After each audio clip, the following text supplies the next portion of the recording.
আমরা প্রতি বছরে যত পাপ করি, পাপ কর্ম পুণ্যের জন্য এই অষ্টমী তিথির স্নান জামালপুর লাঙ্গলবান্ধে এই স্নান করি পাপ মোচনের জন্য।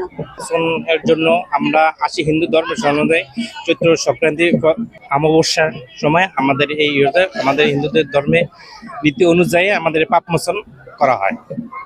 আমরা সারা বছর যেই পাপ কর্ম করে থাকি, তো কলির যুগে এই পাপ কর্ম খণ্ডানোর একমাত্র উপায় হচ্ছে এই ব্রহ্মপুত্র স্নান, যেটাকে বলা হয় নাঙ্গলবন্ধের স্নান। তো অনেকেই নারায়ণগঞ্জে যেয়ে থাকে, আবার অনেকে জামালপুরে ব্রহ্মপুত্র নদীতে স্নান করার জন্য আসে।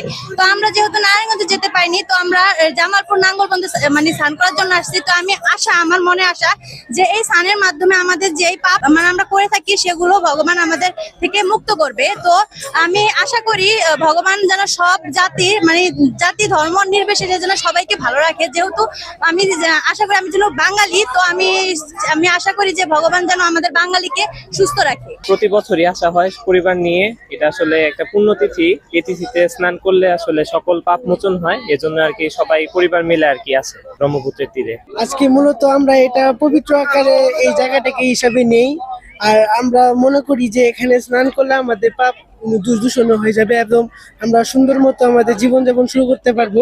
তার জন্য মূলত আমরা এখানে আসি। আমাদের এই অষ্টমী স্নান ভাগীরথী পিতৃপুরুষকে রক্ষা করার জন্য এই অষ্টমী স্নান করে, এবং আমাদের এই স্নানটা প্রায় 100 বছর পুরনের আর বেশি হবে। এবং এই স্নানের মাধ্যমে যারা পাপ করে, পাপের মোচনের জন্য আমাদের এই অষ্টমী স্নান করা হয়।